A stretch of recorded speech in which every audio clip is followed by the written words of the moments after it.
Outdated ആയിട്ടില്ല. പക്ഷേ അവസാനം റോബോട്ടുകൾ നമ്മളെ മറികടക്കുമോ എന്നറിയാൻ ഇനി 6 ഏറ്റുമുട്ടലുകൾ കൂടി ബാക്കിയുണ്ട്. അതുകൊണ്ട് ലോകത്തിലെ ഏറ്റവും ഫാസ്റ്റ് ആയ പിച്ചിങ് റോബോട്ടുള്ള അടുത്ത റൗണ്ടിലേക്ക് കടക്കാം. നീയാ? എനിക്ക് പേടിയാവുന്നു. ഹ്യൂമൻ കൺട്രോളറുടെ പ്രവർത്തികളെ അനുകരിക്കുന്ന ഒരു ഹ്യൂമനോയിഡ് റോബോട്ടാണ് നിയോ. എന്നാൽ അധികം വൈകാതെ ഈ ആൻഡ്രോയിഡ് പൂർണ്ണമായും സ്വന്തമായി പ്രവർത്തിക്കാൻ കഴിവുള്ള ഒന്നായി മാറുന്നതായിരിക്കും. ഈ റോബോട്ട് മൂൺ ചെയിൻസ് പ്ലെയർ എറിക് സിമ്മിനെതിരെ മത്സരിക്കാൻ പോവുകയാണ്. അപ്പൊ തുടങ്ങാം. നിനക്കൊരു ചാൻസും ഇല്ല. ഞാൻ നിന്നെ തോപ്പിക്കും. അത് ഞാൻ കണ്ടിട്ട് വിശ്വസിക്കാം. അവനിപ്പോ എന്നോട് മൈക്ക് ഡ്രോപ്പ് കാണിച്ചോ? അവന് മണിക്കൂറിൽ 150 മൈൽ വേഗത്തിൽ പിച്ച് ചെയ്യാൻ പറ്റുമെന്ന് പറഞ്ഞാൽ താങ്കൾ വിശ്വസിക്കോ? 150? അത് ഭയങ്കര ഫാസ്റ്റ് ആണല്ലോ.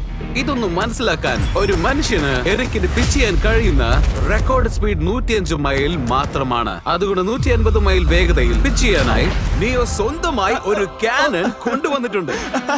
ബോൾ ചെയ്യാൻ വേണ്ടിയാ. നിയോ ആയിരിക്കും ഇത് കൈകാര്യം ചെയ്യാൻ പോകുന്നതാണ്. അല്ല, കൈകാര്യം ചെയ്യുന്ന റോബോട്ട്, അങ്ങനെ പറയല്ലേ. ഒരു ഹ്യൂമൻ എന്ന നിലയിൽ എനിക്ക് അറിയാവുന്നതൊക്കെ മാറ്റിമറിക്കുന്നു. എറിക് നിയോ എറിയുന്ന 10 പിച്ചുകളിൽ ഒന്നെങ്കിലും ഹോം റൺ അടിച്ചാൽ ഹ്യൂമൻസിന് 2-0 ലീഡ് ലഭിക്കും. ഓ, ഹ്യൂമൻസിന് വേണ്ടി തുടങ്ങാം. ശരി, അപ്പൊ നമുക്ക് തുടങ്ങാം. എറിക്, ഹ്യൂമാനിറ്റിയുടെ പ്രതീക്ഷ മുഴുവനും നിങ്ങളിലാണ്. ഞാൻ റെഡിയാണ്. മനുഷ്യന്മാർക്ക് വേണ്ടി ചെയ്യൂ. അതുപോലെ എല്ലാ ബേസ്ബോൾ പ്ലേയേഴ്സിനോടും പറയാനുള്ളത്, എറിക് ജയിക്കാൻ ആഗ്രഹിക്കുക. ഇല്ലെങ്കിൽ പ്രോ ആകാനുള്ള നിങ്ങളുടെ എല്ലാവരുടെയും പ്രതീക്ഷ ഈ കാണുന്ന മെഷീൻ തകർത്ത് കളഞ്ഞിരിക്കും.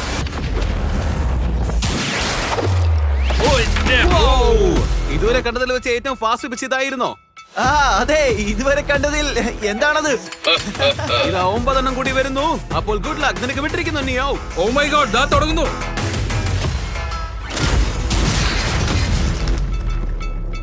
ഇതെനിക്ക് അടിക്കാൻ പറ്റില്ല. ഡ്യൂഡ്, അവൻ നിന്നെ കളിയാക്കുവാണ്.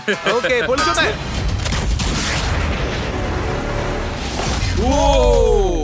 ഇതെന്താ ഇത്ര ഫാസ്റ്റ്? 7 എണ്ണം കൂടിയുണ്ട്. ഇതാ വന്നു. ഓ, അത് കിടിലനായിരുന്നു. നിയോടെ സെലിബ്രേറ്റ് ചെയ്യുവാണോ? റോബോട്ടുകൾ ജയിക്കും. അവനോടൊരു ഫോർട്ട്നൈറ്റ് ഇമോട്ട് എനിക്ക് കാണിച്ചു. നിയോയെ ഇഷ്ടമല്ല. എനിക്കിഷ്ടമല്ല. ഇതൊന്നിനും കൊള്ളില്ല. ഇമോട്ട് കാണിക്കുന്നത് നിർത്ത്. ബ്രോ, അതിന്റെ കാറ്റ് എനിക്ക് അറിയാൻ പറ്റുന്നുണ്ട്. ഇത് കൂടുതൽ മോശമാകുന്നു.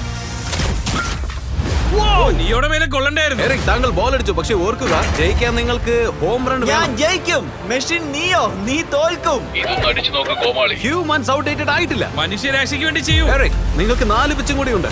നിങ്ങളെ കൊണ്ട് പറ്റുമെന്ന് തോന്നുന്നുണ്ടോ? ഹ്യൂമൻസിന് വേണ്ടി നിങ്ങൾ വിശ്വസിച്ചേ പറ്റൂ. വിശ്വസിക്കൂ.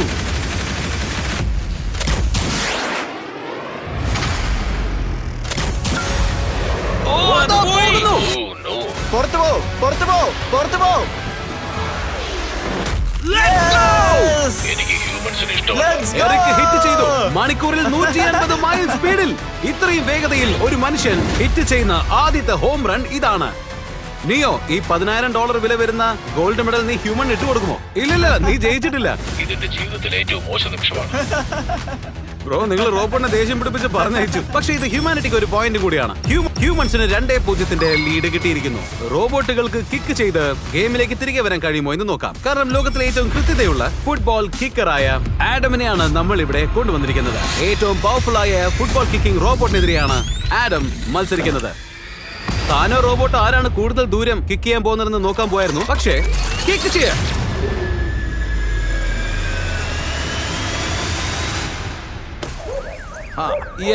അതുകൊണ്ട് അതിനു പകരം നമ്മൾ ഒരു ആക്യുറസി ചാലഞ്ച് ചെയ്യാൻ പോവുകയാണ്. നിയമങ്ങൾ ഇതിലും സിമ്പിൾ ആക്കാൻ കഴിയില്ല. ബോൾ കിക്ക് ചെയ്ത് ആദ്യം ടാർഗറ്റിൽ കൊള്ളിക്കുന്ന ആൾ ജയിക്കും. ഹ്യൂമാനിറ്റിക്ക് വേണ്ടി ചെയ്യൂ. ശരി, നമുക്ക് നോക്കാം. ഹ്യൂമാനിറ്റിക്ക് വേണ്ടി. ഫീൽഡ് ഗോളിൽ പോലും എത്തിച്ചില്ല. അയ്യോ, നമ്മുടെ തുടക്കത്ര നല്ലതല്ല. അത് നാണക്കടായി കുഴപ്പമില്ല. നമുക്കറിയാം ഈ റോബോട്ടിന് ദൂരേക്ക് കിക്ക് ചെയ്യാനാകും. പക്ഷേ മനുഷ്യനേക്കാൾ കൂടുതൽ കൃത്യതയോടെ കിക്ക് ചെയ്യാൻ ഇതിന് കഴിയുമോ? ഭയങ്കര അടുത്തെത്തി. ഹ്യൂമാനിറ്റി രക്ഷപ്പെട്ടു. അവസാനമായിട്ട് എന്തെങ്കിലും പറയാനുണ്ടോ? ഇല്ല. ഇത് കൊള്ളുവോ? ഓ, ആഡം, മിസ്സാക്കാതിനെ പറ്റി ആലോചിച്ചിട്ടുണ്ടോ? എല്ലാവരും മിസ്സാക്കും. റെഡി ആവുമ്പോ കിക്ക് ചെയ്യാം മാഡം. ഇത് ചിലപ്പോ നിന്റെ അവസാനത്തെ ചാൻസ് ആയിരുന്നോ? ശരിക്കും തോന്നുന്നുണ്ട്. അപ്പൊ പോസ്റ്റുകളുടെ ഇടയിൽ കൊള്ളിക്കാം അല്ലേ? അതെ, അത് ഒരു പക്ഷേ താങ്കൾ മനുഷ്യരാശിയുടെ പതനത്തിന് കാരണമാവുകയാണ്. കാര്യങ്ങൾ അത്ര നല്ല രീതിയിലല്ല അവന്. 3, 2, 1, fire!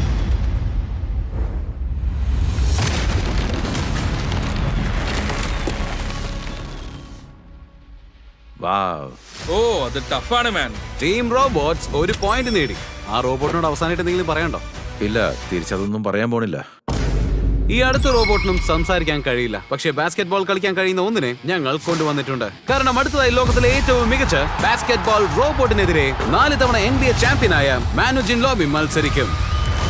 പേടിയുണ്ടോ? നല്ലോണം പേടിപ്പെടുത്തുന്നതാണ്. ആദ്യം 2 ബാസ്കറ്റ് ബോൾ ഷോട്ട് നേടുന്ന ആൾ ഈ ചാലഞ്ചിൽ വിജയിക്കും. ഓ അതെ, രണ്ടാമത്തെ ഹൂപ്പ് നല്ല മൂർച്ചയുള്ള ആണികൾ കൊണ്ട് മൂടിയിരിക്കാം. ശരി, അപ്പൊ തുടങ്ങാം. ഓക്കെ, ഹ്യൂമാനിറ്റിക്ക് വേണ്ടി. Come on, my old friend. എന്നെ സഹായിക്ക്. നോക്കട്ടെ. അതാണ്. അത്രേ ഉള്ളൂ. Yes. അടിപൊളി. Yes. അടിപൊളി.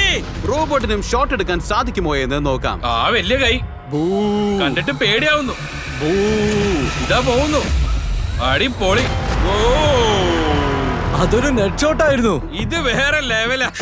മാനു മിഷനിൽ നിന്ന് ഹ്യൂമാനിറ്റിയെ ഡിഫെൻഡ് ചെയ്യുമ്പോൾ ഞാൻ ഞങ്ങളുടെ പുതിയ ബീസ്റ്റ് ലാബ് ഹൈബ്രിഡ്സിനെ കുറിച്ച് പറയാൻ ആഗ്രഹിക്കുന്നു. മിക്സ് ചെയ്ത് മാച്ച് ചെയ്ത് നിങ്ങൾക്ക് ശരിക്കും ലക്ഷക്കണക്കിന് വേരിയേഷനുകൾ ഉണ്ടാക്കാം. നീ നിർത്തി പോണം മാൻ. അത് കേട്ടല്ലോ. ശരി, നമ്മൾ തുടങ്ങാം. ഇത് കിട്ടി. അയ്യോ, നല്ല ഫീലിംഗ് ആയിരുന്നു. മാനു ആ ഷോട്ട് മിസ് ചെയ്തു. നിങ്ങൾ മിസ്റ്റർ ബീസ്റ്റ് ലാബ് ഹൈബ്രിഡ്സ് വാങ്ങുന്നത് മിസ് ചെയ്യരുത്. ഓരോ പാക്കിലും വ്യത്യസ്ത ഐറ്റംസ് ആണ്. ഈ ഹൈപ്പർ ക്രോം ലിമിറ്റഡ് എഡിഷൻ പാന്തറിനെ പോലെ. അതുകൊണ്ട് പോയി കളക്ട് ചെയ്യാൻ ശ്രമിക്കൂ. ഇതവനടിച്ചാൽ അവനത് ജയിക്കാനുള്ള അർഹതയുണ്ട് മാൻ. എന്റെ പൊന്നെ. ഓ, ഒരു മിസ്. Let's go. നിങ്ങൾക്ക് സ്വന്തമായി ഒരു മിസ്റ്റർ ബീസ്റ്റ് ലാബ് ഹൈബ്രിഡ് ഉണ്ടാക്കണമെങ്കിൽ ഇവിടെ കാണുന്ന റീറ്റെയിലർമാരുടെ അടുത്തേക്ക് പോവുക. മാനു ദൈവത്തെ ഓർത്താ ഷോട്ട് ഇടും. ഹലോ. നമ്മൾ വീണ്ടും തുടങ്ങുന്നു. ഇത് കിട്ടും. ഓ, അത് വീഴുന്നു തോന്നുന്നു. ഓ. എനിക്കൊരു ട്രൈ താ. നമ്മൾ തുടങ്ങുന്നു. അവന് ഈ ഷോട്ട് ഇട്ടാൽ നിങ്ങൾ ഒഫീഷ്യലായിട്ട് തോക്കും. മിസ്. അയ്യോ, റോബോട്ട് ജയിച്ചു. റോബോട്ട്സുകളും ഹ്യൂമൻസും ഒഫീഷ്യലി ടൈ ആയി. സോറി മനു. തകർത്തു മാൻ. ഇപ്പോൾ ഈ സീരീസ് സമനിലയിലായ സ്ഥിതിക്ക് ഏത് സ്പീഷീസ് ആണ് ഡ്രൈവ് ചെയ്ത് ലീഡിലേക്ക് എത്തുന്നതെന്ന് നമുക്ക് നോക്കാം. ഈ അടുത്ത ചാലഞ്ച് വ്യക്തിപരമായി എന്റെ ഫേവറേറ്റ് ആണ്. ലോകത്തിലെ ഏറ്റവും ഫാസ്റ്റ് ആയ ഡ്രൈവർമാരിൽ ഒരാളെയാണ് എനിക്ക് കിട്ടിയത്. റോബോട്ട് ഓടിക്കുന്ന ഒരു കാറുമായിട്ടാണ് അദ്ദേഹം മത്സരിക്കുന്നത്. പക്ഷേ റോബോട്ട് ഡ്രൈവിംഗ് സീറ്റിലല്ല, അത് ഇവിടെ പിന്നിലാണ്. ഇതാണ് ഈ കാറിന്റെ AI ബ്രെയിൻ. ഒരു റേസിൽ ഏതൊരു മനുഷ്യനേക്കാളും വേഗത്തിൽ ഇതിന് പ്രതികരിക്കാൻ കഴിയും. ഇത് ലോകത്തിൽ ഏറ്റവും വേഗതയേറിയ ആളില്ല കാറാണ്. ഇതുപോലെ ഒരെണ്ണം ഞാൻ ഇതിനു മുമ്പ് കണ്ടിട്ടില്ല. ഈ റേസിൽ ജോർജും AI-യും ഒരേ മെഴ്സിഡീസ് ആയിരിക്കും ഓടിക്കുക. എന്നാ തുടങ്ങാം. തുടങ്ങുന്നു. AI കാറാണ് ആദ്യം പോകുന്നത്. 3, 2, 1, go!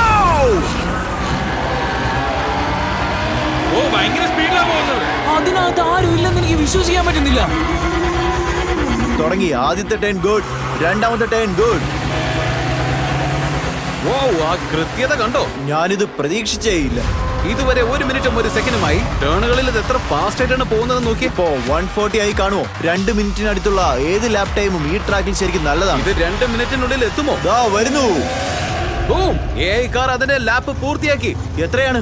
2 hour 1. 2 മിനിറ്റും 1 സെക്കൻഡുമാണ് അത് മറികടക്കേണ്ട സമയം. ഇതാണ് നിങ്ങളുടെ കാർ. AI ഓടിച്ച അതേ മോഡൽ. ഇത് ഫാസ്റ്റ് ആണെന്ന് തോന്നുന്നു. വാ കേറാം. ജോർജ്, മനുഷ്യരാശിയുടെ വിധി ഈ റേസിനെ ആശ്രയിച്ചായിരിക്കും എന്നുള്ള കാര്യം ഓർക്കും. ഓക്കേ, റെഡി ആയിക്കോ മാൻ. 3, 2, 1, go! ആരാണ് നല്ലത്? Human versus robot. Let's go. Go! George Russell. ഓ, ആ ടേണിൽ ഫ്ലോലെസ് ആയി. എന്റെ പൊന്നോ, ഓ, അവിടെ ഡ്രിഫ്റ്റ് ചെയ്യായിരുന്നു. ഇത് ചീറി പായുന്നത് കേൾക്കാം. നമ്മൾ കൂടുതൽ ഉള്ളിലേക്ക് പോകുന്നു. ഏകദേശം ഗ്രാവലിലെത്തി. ഈ സമയത്ത് എനിക്ക് ശരിക്കും പേടിയാകുന്നുണ്ടായിരുന്നു. എന്റെ പൊന്നോ, നീ 220 കിലോമീറ്റർ സ്പീഡിലാണ് പോകുന്നത്. ആരാണ് ബോസ് എന്ന് എനിക്ക് കാണിച്ചു കൊടുക്കാം. മനുഷ്യർ റൗണ്ടേറ്റഡ് ആയിട്ടില്ല. ഞാനുള്ളപ്പോ ആവില്ല. ജോർജ് റോസൽ, നിങ്ങൾക്ക് ഇത് ചെയ്യാൻ പറ്റും. ഭയങ്കര സ്ക്രീച്ചിങ് ശബ്ദം കേൾക്കുന്നുണ്ടല്ലോ, അത് പ്രശ്നമാണ്. അതല്ല നമുക്ക് വേണ്ടത്, പക്ഷെ കുഴപ്പമില്ല. റേസിലെ ഈ പോയിന്റിൽ താങ്കൾ AI കാറിനേക്കാളും 2 സെക്കൻഡ് പിന്നിലാണ്. വിശ്വസിക്കാൻ പറ്റുന്നില്ല. അതൊരു ബാഡ് ക്വാർട്ടർ ആയിരുന്നു. കമോൺ, ഹ്യൂമാനിറ്റിക്ക് വേണ്ടി ചെയ്യൂ. നിനക്ക് റിക്കവറി ചെയ്യാം, നിന്നെ കൊണ്ട് പറ്റും. 10 സെക്കൻഡ്സ്. കമോൺ. നിനക്ക് പറ്റും ജോർജ്. നീ അടുത്തെത്തി. നീ ജയിച്ചു. കമോൺ. എന്റെ ദൈവമേ. ഓ, 1.57. അവൻ അവൻ റോബോട്ടിനെ തോൽപ്പിച്ചു. തോൽപ്പിച്ചു. കൺഗ്രാറ്റുലേഷൻസ്, നിങ്ങൾ AI തോൽപ്പിച്ചു. Thank you. നിങ്ങൾ ഹ്യൂമാനിറ്റിക്ക് വേണ്ടി അത് ചെയ്തു. Thank you. അടുത്തതിൽ ഹ്യൂമൻസ് ജയിക്കുമോ എന്ന് നോക്കാം. കാരണം നമ്മൾ ജയിച്ചാൽ ഹ്യൂമൻസ് ഈ സീരീസിൽ ജയിക്കും. എന്നാൽ റോബോട്ടുകൾ ജയിക്കുകയാണെങ്കിൽ ബാക്കിയെല്ലാം നോ ലൈഫ്